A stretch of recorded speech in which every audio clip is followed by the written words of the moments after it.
All right, so we were moving into 2 Samuel. By way of review, just real quickly, we looked at David's fleeing from Saul, and he goes to lots of places, and in the process, he gets an army, basically a guerrilla force that is with him, and they're powerful men, strong men, families involved in this. You've got a lot of wives and children involved. We see that at Ziklag, those families are taken away and kidnapped for a time. And then we came to chapter 28 and Saul's meeting with a witch. And she calls up Samuel, I believe. Samuel specifically says that he rebukes Saul, and then he says that you're going to be dead tomorrow. You and Jonathan are going to be with me. Wherever that is, it's probably, I don't know if paradise, I forget all the details, but if paradise is around at that time, then that's where they went, a place to where the dead go. So anyway, he does die the next day on Mount Gilboa. His head is cut off and his body is fastened to the wall of the city of Beit Shan. Beth Shean is the way we say it. We were at Beit Shan, a huge city that the Romans made into a huge city. And you can look through all the ruins of the Romans, all this long street, amazing archaeology there at Beit Shan. A long street and columns. A lot of the columns are still standing along the street, several hundred feet long down through the middle of the city. And then the road literally is slanted like this so that it drained off the water when it rained. This is in an area where it rains more in Israel, close to the valley of Jezreel, or in the valley of Jezreel. And but a lot of really interesting things the Romans did there. We were going through the ruins of that city. And somebody saw, there was other people around, touring. And so we saw this one young lady, and we overheard her speaking English. And so somebody just got to chatting with her, and where are you from? Oh, I'm from the United States. I'm from close to Chicago. And so I right away perked up when I heard that. I said, where are you at close to Chicago? Because we're close to Chicago. She said, well, I grew up in Gary. What? I said, have you ever heard of Fairhaven Baptist Church? She said, of course. I used to go there when I was a little girl. No Wow. It was pretty neat. It was in a public bathroom in Beit Shan where we met a Fairhaven kid. And what used to, obviously, the ruins of but it was really funny. So we all quickly took pictures with her and stuff like that. Fairhaven. So we had a good time. But it's interesting. She was very interested in archaeology. She was doing a part of an internship doing an archaeology tour at Beit Shan. Wow. It was pretty neat. And we got to not only, walk close to her and hear her, and then find out that she's from Fairhaven. It was really neat. Not from Fairhaven, from Gary, but went to Fairhaven. Okay, so the Gileadites. I think it's interesting that the men of Jabesh Gilead came over across the Jordan Valley and took Saul's body off of the wall of the temple. Why did they do that? Anybody want to guess? Can you remember anything that had involved the Gileadites? Rick? Saul had rescued their city. Okay, Saul had rescued their city. Saul was close to them. Remember when Saul first became the king many years earlier, 40 years earlier to be exact, he had rescued their city from the Ammonites. And so they still felt a special connection to him. And by the way, when you get into 2 Samuel, Ishbosheth, the son of Saul, sets up his kingdom on the other side of the river. Okay, they go over there and they establish their head of their kingdom, if you will. It's not really a kingdom as we know it today. We don't consider Ishbosheth the second king of Israel. But he set up a headquarters over close to Gilead because there's a connection there. And then he had several forays into the land of Israel proper. All right, that brings us to my second main point that I have. I don't know what you have, but I had David's early life, and we looked at a lot of things as far as what happened. I don't know exactly how you have it set up, but we're going to look secondly now at David's triumphs. David's triumphs. 2 Samuel chapters 1 through 10. 2 Samuel chapters 1 through 10. I'm going to simply divide this into two obvious categories. We're going to see first David as king over Judah in the first 4 chapters, and then we'll look at David as king over all of Israel in chapters 5 through 10. So 2 Samuel 1 through 4, we see David as king over just the area of Judah and the tribe of Judah. Probably by this time included Simeon, who would have, his tribe is kind of in the middle, wrapped around by Judah. And then the chapters 5 through 10, we see David as king over all of Israel and establishing his kingdom. And it's so interesting to me that some of these things you just kind of read about, oh yeah, he did this. And then when you start to study archaeology, you find out all of these other things that are very, very interesting about that.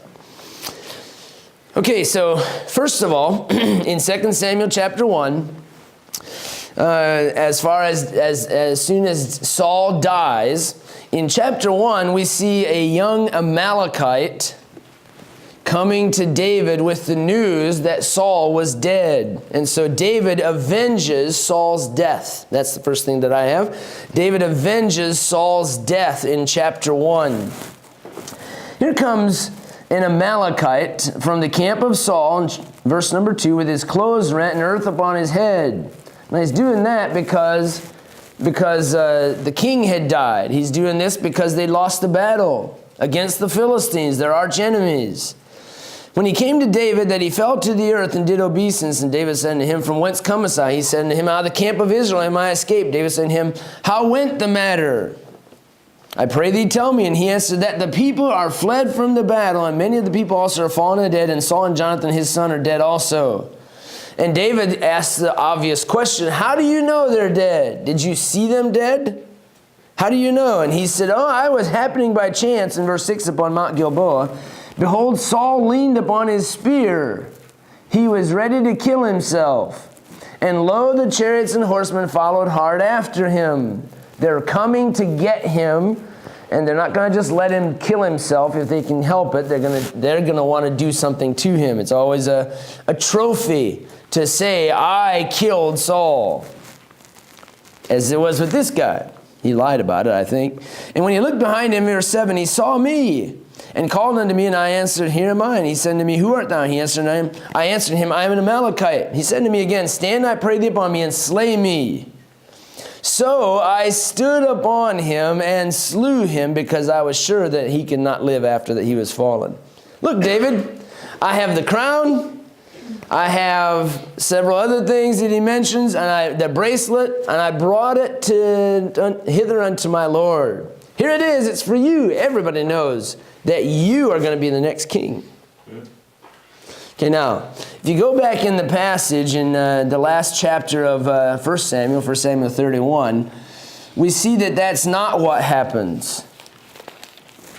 Okay? Verse 3 of chapter 31, "The battle went sore against Saul, and the archers him, he was sore wounded. Saul said to his armor bearer, Draw that sword and thrust me through therewith, lest these uncircumcised come and thrust me through and abuse me. But his armor bearer would not, for he was sore afraid. He said, No, I can't kill you. You're the king. I'm not going to kill you.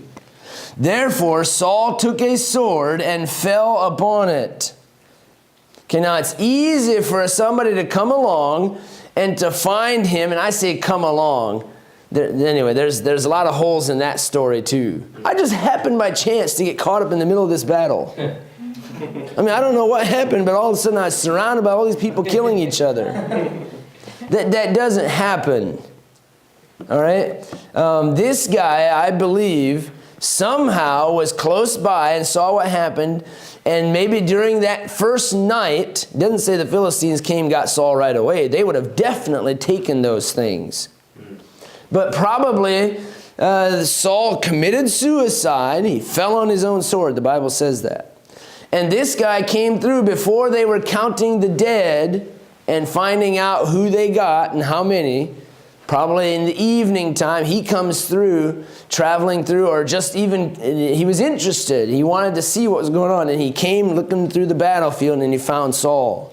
And he knew it was Saul because of the crown and the bracelets and so on. And the spear was through him, so it would fit, if anybody had any questions, it would fit with his story also, that he thrust him through. You know, kind of like putting you shoot a gun, then you lay it in the dead man's hand. You know, it's easy to cover it up. So anyway, not these days, right? We got fingerprints and all these things. Ballistics and so on. So anyway, so he's lying.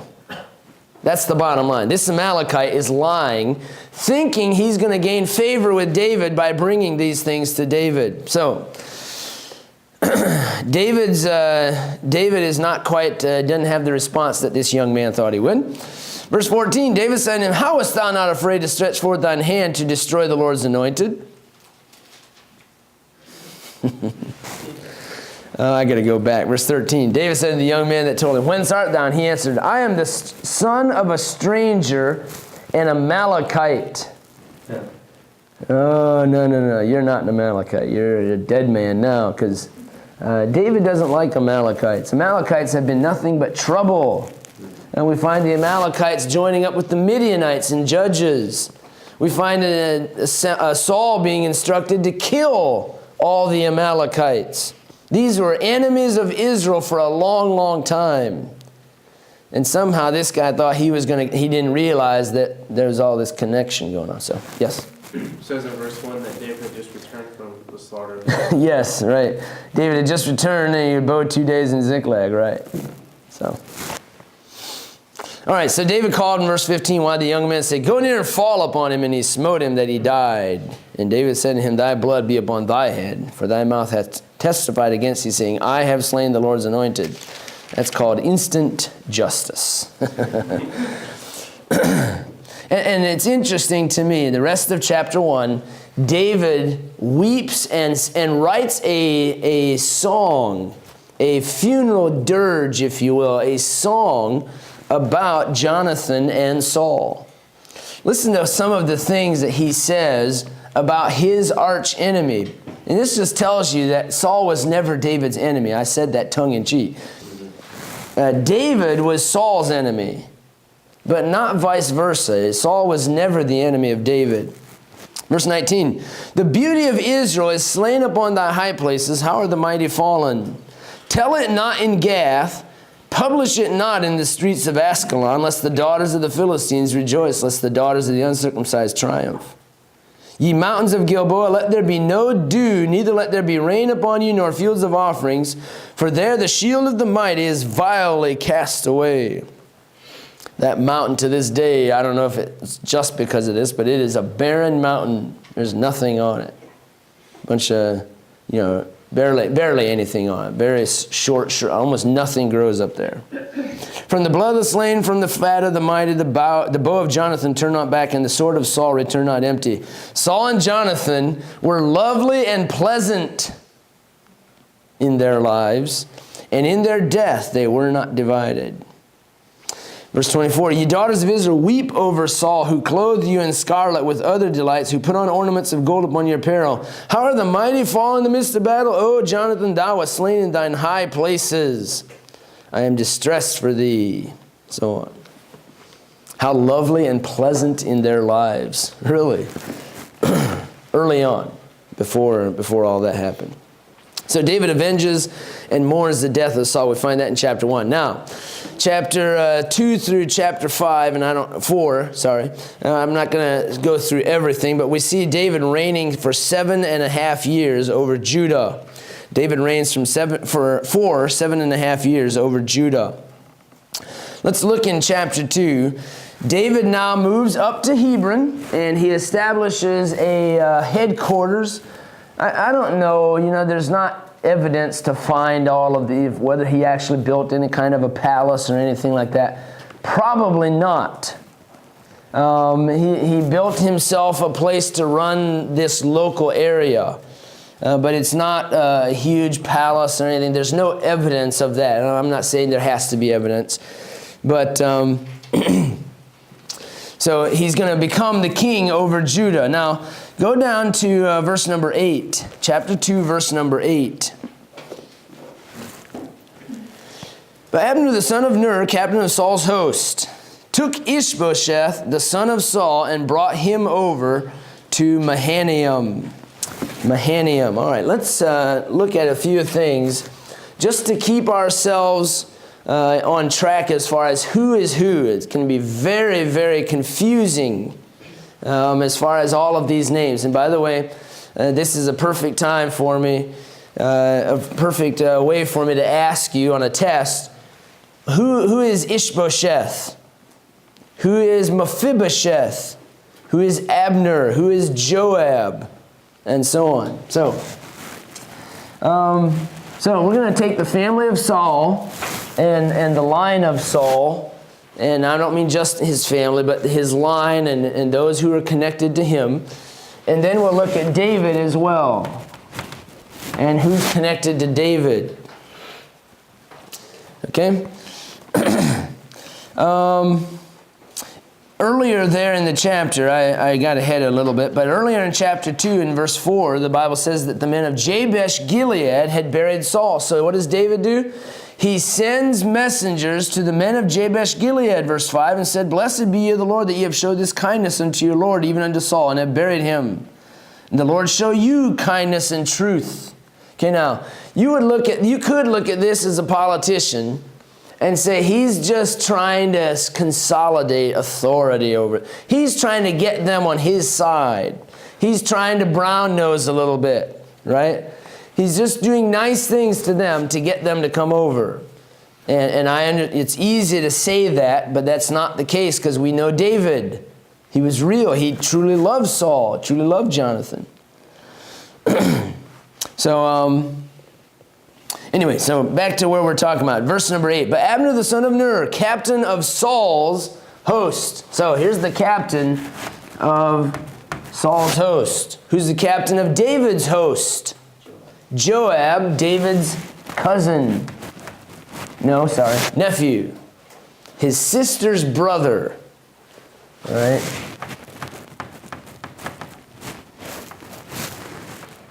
His sister's brother? Sorry, I said that wrong. David is his sister's brother. Brilliant. His sister's son. How's that? Joab is his sister's son. All right, so what does Abner do? He's the captain of Saul's host. He takes Ishbosheth, the son of Saul. So Ishbosheth is the son of Saul. All right, and he says, Ishbosheth, you are going to be the king. He brought him over to Mahanaim. Now, Mahanaim is a town, small place actually, over on the east side of the Jordan, over where close to Jabesh Gilead. So remember I said that they're on the east side and they're very much in cahoots. They're tied together with the men of Jabesh Gilead. The men of Gilead always had a special bond with Saul and now with Saul's son.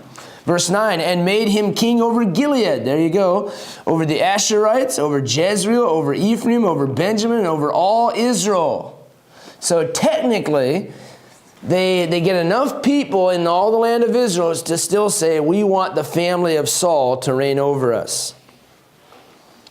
Ishbosheth, Saul's son, was 40 years old when he began to reign. He reigned 2 years, but the house of Judah followed David. Now, by the way, this is another hint here that there is a rift between the tribes of Israel. Don't forget that.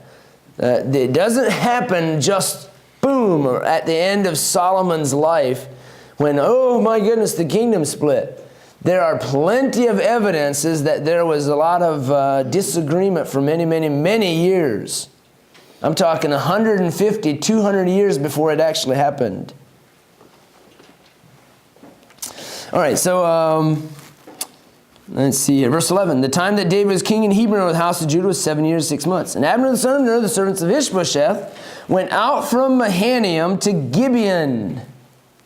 And Joab, the son of Zeruiah, and the servants of David went out and met together by the pool of Gibeon. They sat down, the one on the side of the pool and the other on the other side of the pool. Okay, this is a pool. You say, well, what in the world are you going swimming?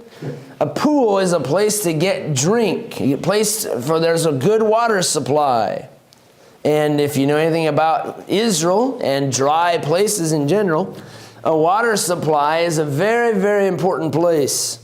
And it's a place to do business. It's a place to meet. So they'd obviously set up this meeting where they're going to meet together, and they're actually going to have a little friendly competition, sparring going on between both sides.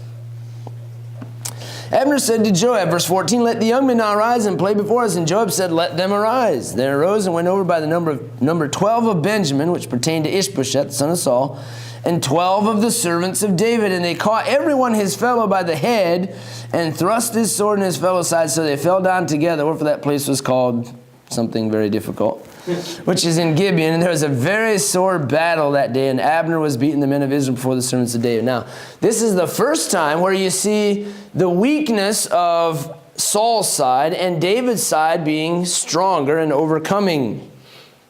And it continues that trend.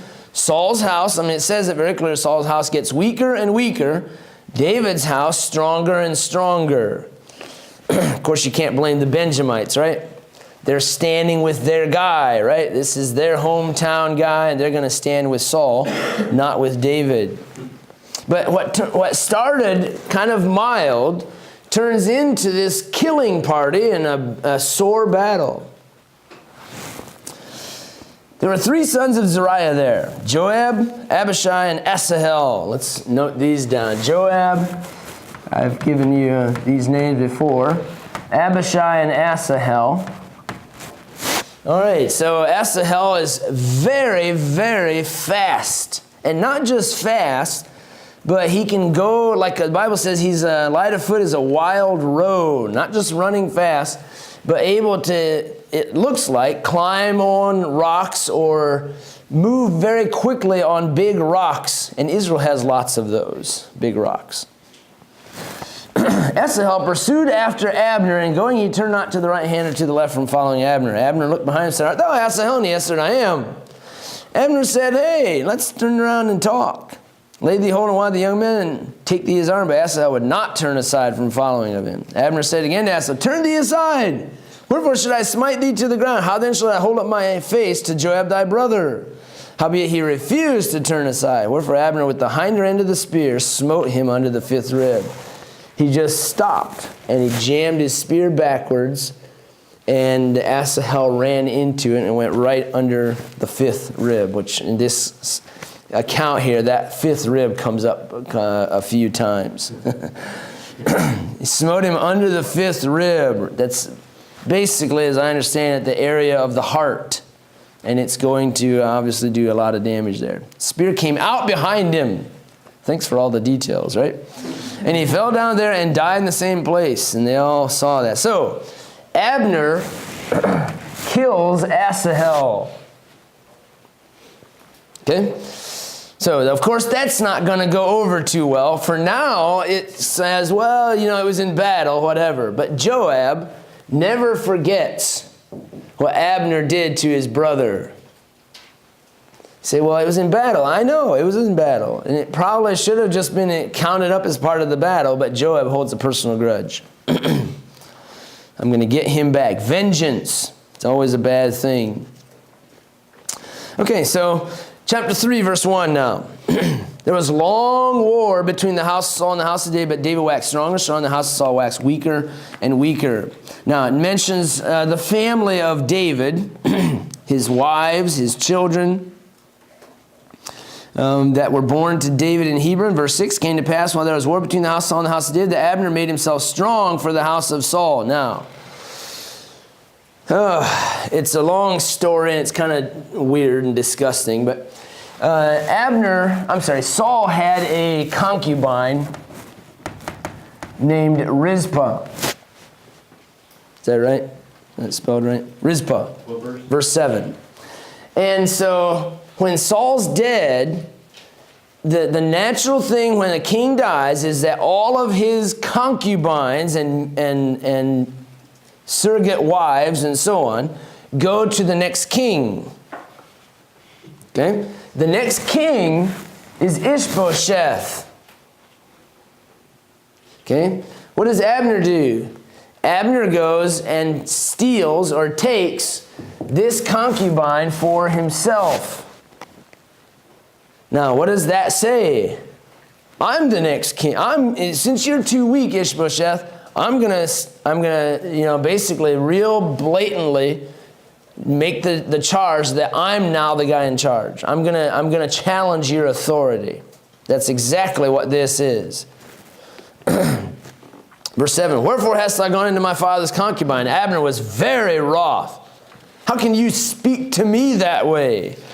He said, am I a dog's head, which against Judah do show kindness this day unto the house of Saul thy father, to his brethren, to his friends, and have not delivered thee in the hand of David, that thou chargest me today with a fault concerning this woman?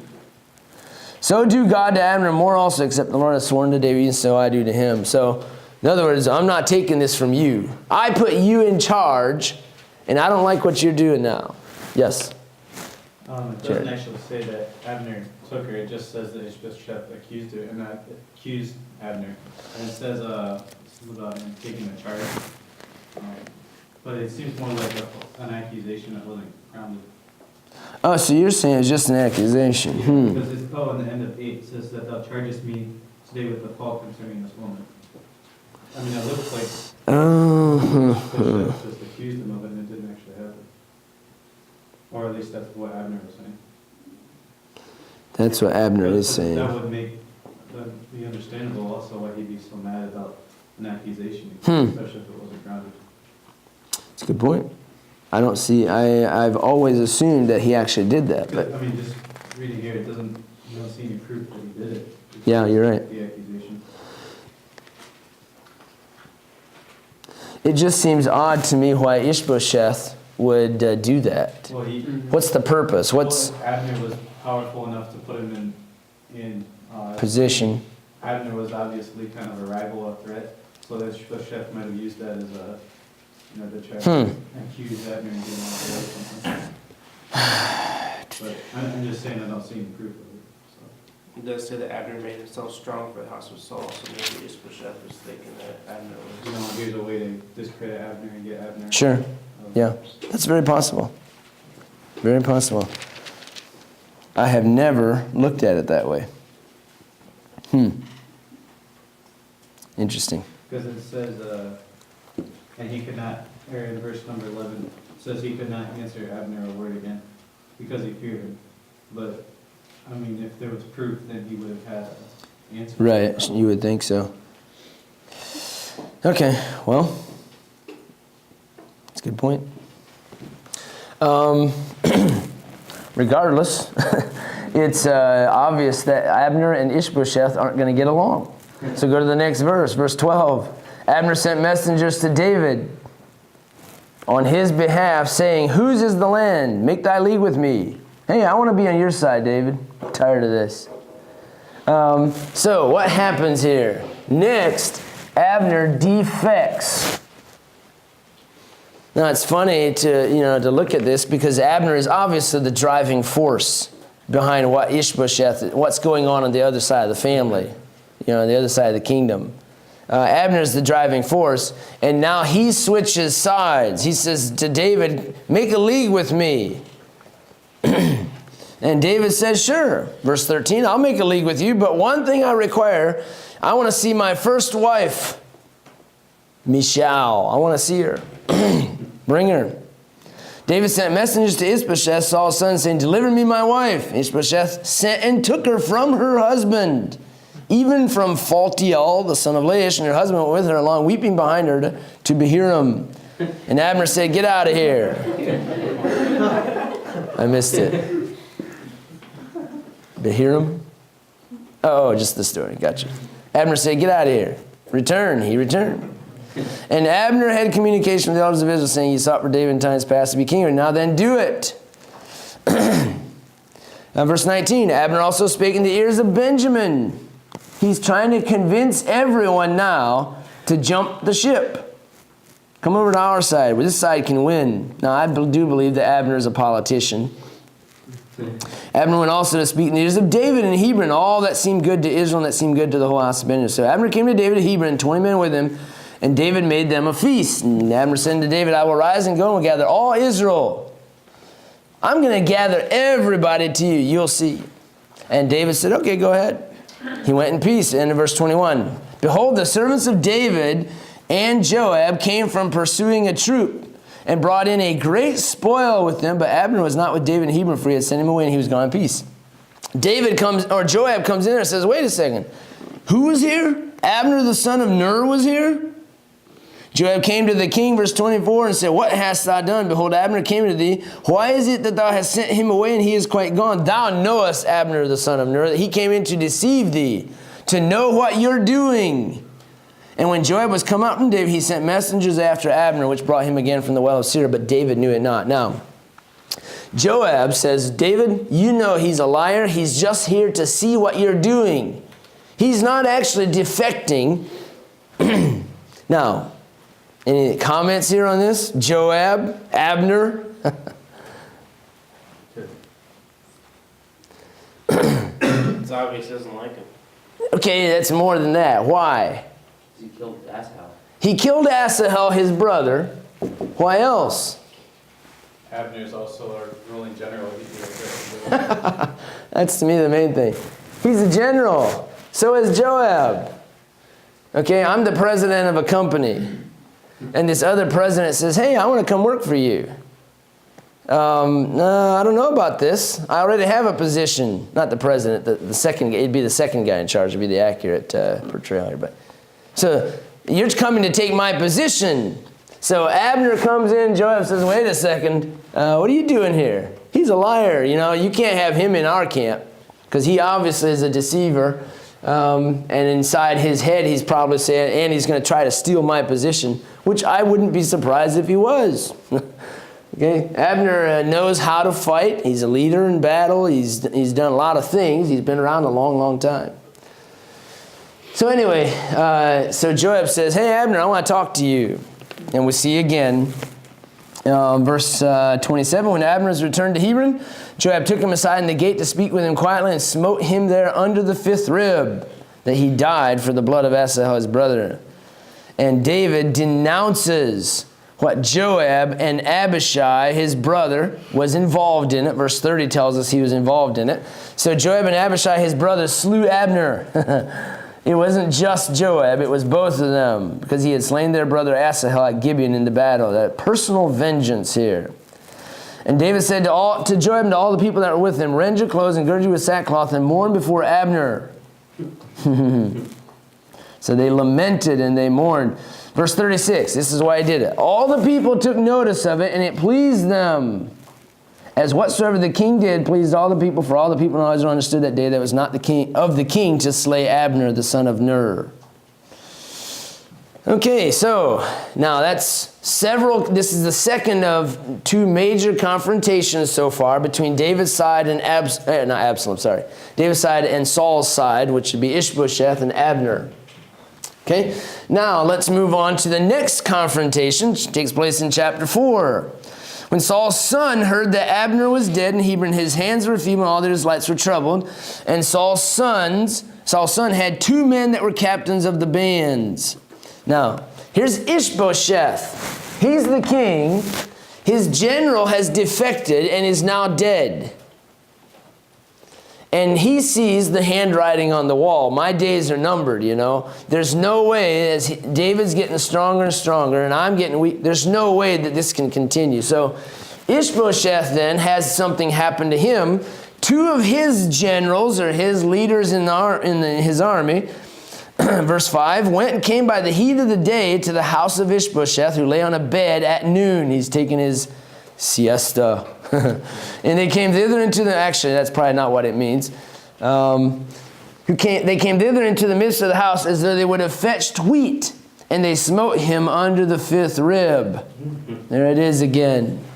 So Ishbosheth is killed by 2 men, and what do?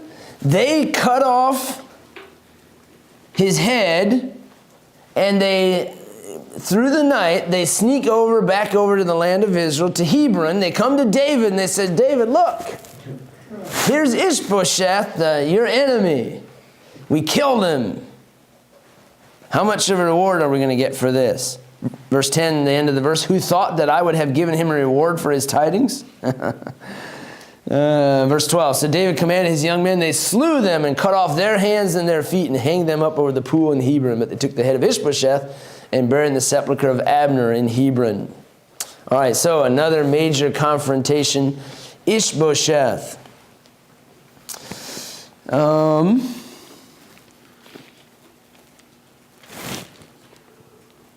Okay, now let's move on to chapter 5. That brings us now to David as king over all of Israel.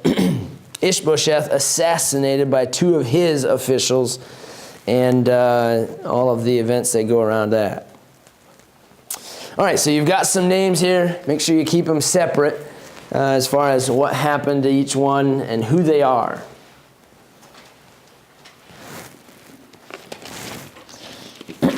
Where's the story of, I just got this thought in my head, but where's the story of Mephibosheth? Chapter 9, there it is. Chapter 9. Okay, here in chapter 5 now, David finally will become the king over all of Israel. Then came all the tribes of Israel to David unto Hebron and spake, saying, Behold, we are thy bone and thy flesh. Also in time past, when Saul was king over us, thou wast he that led us out and brought us in Israel. And the Lord said to thee, Thou shalt feed my people Israel, and thou shalt be a captain over Israel. So all the elders of Israel came to the king to Hebron, and King David made a league with them in Hebron before the Lord, and they anointed David king over Israel. This is his third anointing. Third anointing. The first one takes place as a teenager at home. Second one when he became king over Judah at Hebron. And now the third here at Hebron again over all of Israel. Verse 4, David was 30 years old when he began to reign, and he reigned 40 years. Okay, so now David is the king over all of Israel. So it's time to set up a home base, a real kingdom, a palace, and all of the government buildings. Time to build a strong foundation for a long-lasting kingdom. Okay? We said that Saul, that his family, actually, Abner and Ishbosheth, they were at Mahanaim.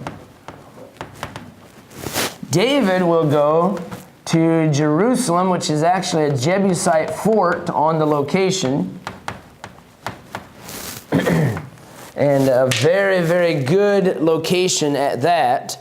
I didn't bring all the pictures that I have of Jerusalem to show you how well defended it was and how easily defended it was. A great, great location for a fort and for big, strong city walls and so on. If you go to Jerusalem today, you don't get the same effect at all. Some of the valleys, actual valleys that used to be around the city of David, and I know there's lots of names that for the city of Jerusalem, and some of you might be confused by what some of these names are. But some of the actual valleys on the west side of the city of David have actually been filled in. Okay, so what used to be very much, the city of Jerusalem was, I'm looking at it from the south, looking to the north. The city of Jerusalem was a very long, narrow city. Not really narrow, but I'm saying much more narrow than wide. And these are all valleys going all the way around it. On the north side, there wasn't as much of a valley, so it was better defended with some towers and so on. Bigger walls, wider, thicker walls, and some more towers. But on the south and everywhere around here, on the west and the east, there were large valleys. The biggest valley was right here on this side. This is the Kidron Valley on the east side. I'll show you some pictures in a little bit. But anyway, so these valleys were protecting the city. And so he had a large I'm sorry, very much of a difference in altitude going from the bottom of the valley to the top of the hill. And then on the top of the hill, he built huge walls. Okay? It was a great, great location. And evidently, I don't know if David, the Bible talks a lot about Jerusalem. I don't know if David from the very beginning knew that God wanted him to build at Jerusalem. Or if he just said, hey, that looks like a great place to build, and I've always thought that. I want to do it. Of course, Mount Moriah is just to the north. The next hill to the north, where the Temple Mount today stands. So, anyway, but he sees this as a great location to build, and he takes the Jebusite fort that's there. Let's look in verse number 6. And this is just a great, great story of what goes on here. Verse 6, King and his men went to Jerusalem unto the Jebusites, the inhabitants of the land, which spake unto David, saying, okay, now here comes David and a big army to Jerusalem and say, hey, we want this place. And they said, except thou take away the blind and the lame, thou shalt not come in hither. Thinking, David cannot come in hither. There's no way David can conquer our fort. And evidently the the fort of the Jebusites was exactly on this location. Okay, that hill with just one taller hill to the north of it, Mount Moriah. And so they said there's no way. They had strong walls. They had everything they needed to protect their city.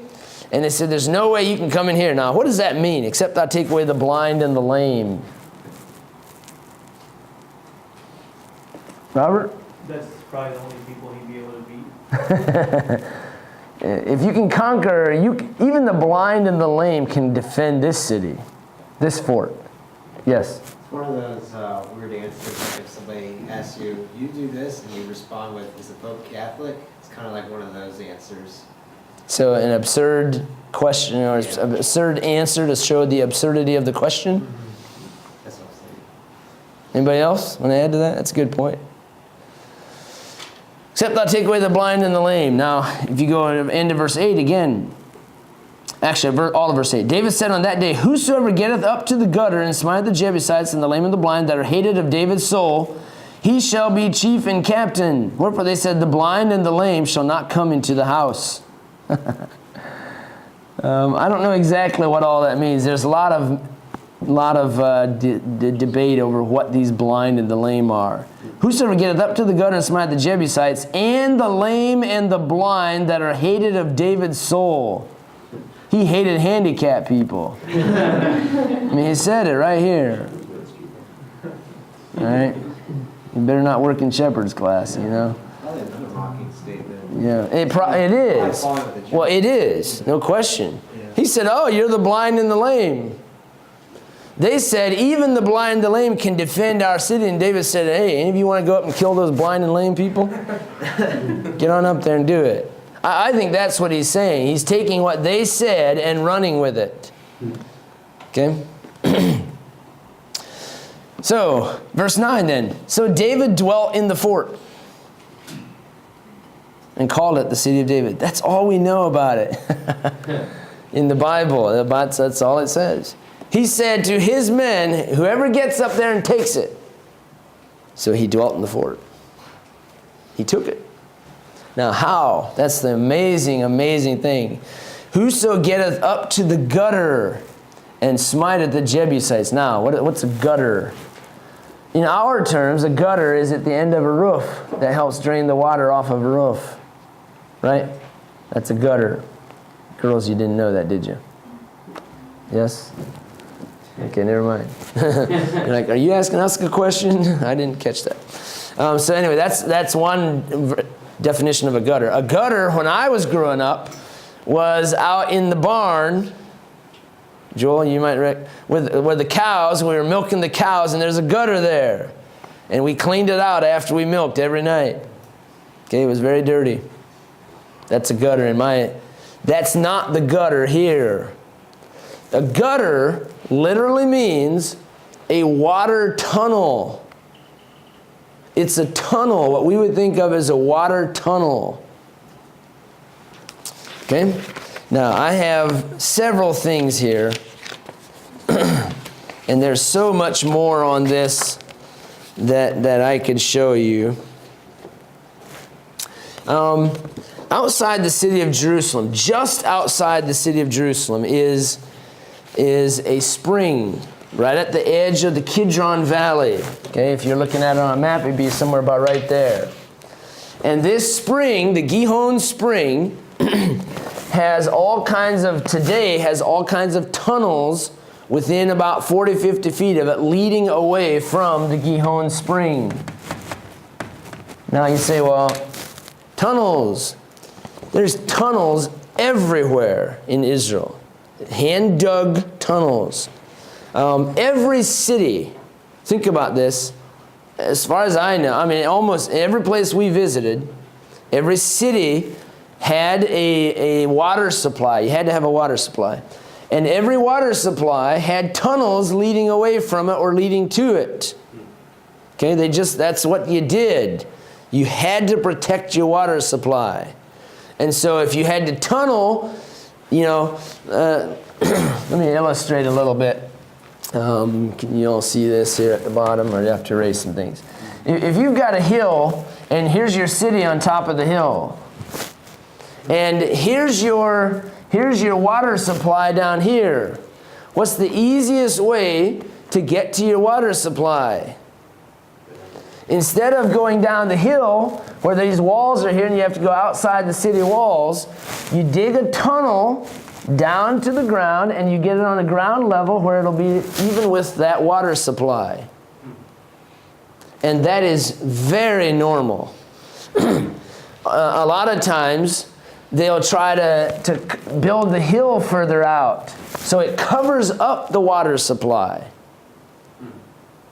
Okay? Or they'll just disguise the water supply and completely, put a bunch of garbage around it and so on to protect it so it looks like it's a part of the hill, part of the city. And whatever. Anyway, any enemy that comes in here, the first thing they're going to do if they're going to lay siege to the city is cut off the water supply. You have to protect the water supply first thing. And so if their well is out here, they dig tunnels to connect to this and go over. So they have stairs going all the way down here or something to connect to this, and then they have their water supply. You'll see this at Megiddo. You'll see this at Hazor. You'll see this at Beersheba. You'll see this at Jerusalem. Everywhere you go, there's these kinds of, this basic setup. City, water supply on the side, and they have tunnels to connect to it. Okay? Herodium, a city that Herod built. He didn't just build the city, he built the hill that the city was built on. And I'm not talking a little hill, it is a monster hill. It's a huge hill. And so he built the hill, he built his fort on top of the hill, and then he has, it's out in the desert. So I think there's an inch of rain a year they get. And so everything that it rains, anytime it rains, the water runs to a lowest point on top of the hill and goes down into their cisterns. And you go down we climbed through the tunnels down to the cistern, and through these other, just a maze of tunnels, an escape route for Herod if you need it. So anyway, here's some pictures at the spring of Gihon. Okay, there's cold water still running out of it, and a lot of it. Okay, it's a very healthy spring. These are not I don't want to show you that one yet. Now this is at the Gihon Spring. There's all kinds of people that still, if you go to Israel, go to the Gihon Spring, look through it, climb through some of the tunnels. Hezekiah's tunnel branches away from it doesn't connect directly to the Gihon Spring, but just a little bit away it connects on the same level, so the water will run, and in the Hezekiah's tunnel connects away from the Gihon Spring. Here's a good idea. A big room, a huge room with steps and so on, and at certain times of the year this room will be filled with water.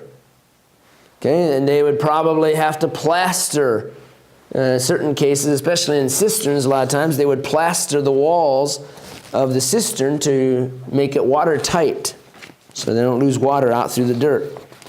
Here's a great picture. I say a great picture. It's the Gihon Spring. This is one of the main sections where the water comes out of the ground.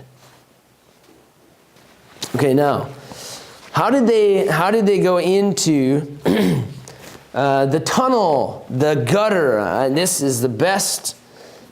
I'm going to put this on Schoology so that you can all read through all of this. Some of it has some kind of it's Jewish words and things, but this diagram is the best that I've seen, and this is exactly how it's laid out. This is the top of the Ophel. This is the connection to the northern part of the city of David. Okay? There's 164 feet difference in elevation from the top of the hill to the Gihon Spring. 164 feet. So this is 164 feet. You bring this tunnel in from the Gihon Spring. This is 40 feet. This is a 40-foot chimney. And by the way, this is a picture of that chimney. It's this chimney that Joab and his men climbed. Okay? Had to be. Had to be. Anyway, there's a chimney, a very gradually ascending tunnel here, a bunch of steps, about a 15-foot drop-off, and then it dead ends today. But there's definitely a way that they from that point broke into the top of the city and came out on top. Okay, now 1880s. Charles Warren was an archaeologist, and he excavated a lot around Jerusalem. And he was the first one to discover these tunnels that he knew the Bible talked about. Hezekiah's tunnel. He didn't discover Hezekiah's tunnel, I don't believe, but he discovered what's now called Warren's Shaft. Okay? If you read about this shaft, this 40-foot section that goes here from the bottom level up to the top, it's called Warren's Shaft. He went into this tunnel and found this shaft going up. And there's all kinds of other tunnels around there. Look up sometime. Tunnels around the Gihon Spring. There's about 5 of them. And as you stand there underneath where David's palace was, you can see all these connecting tunnels going out from there. It's really interesting. But anyway, Charles Warren was a great archaeologist who had a very, very intricate part in discovering a lot of these tunnels and the Gihon Spring and so on. Okay, so whoso getteth up to the gutter, so David dwelt in the fort. That's all we know. But there's tunnels that they use to go into the fort and conquer the fort. Now, verse 10. And David went on and grew great, and the Lord God of hosts was with him. So, we're going to now see David establishing his kingdom. He conquered the place where he's going to build. And now he's going to conquer the nations around him and bring them into subjection and set up what I believe to be the greatest kingdom of Israel in history under a very powerful, strong leader. All right, we're going to stop there for today. Stop there for today. Stop there for today. Stop there for today. Stop there for today.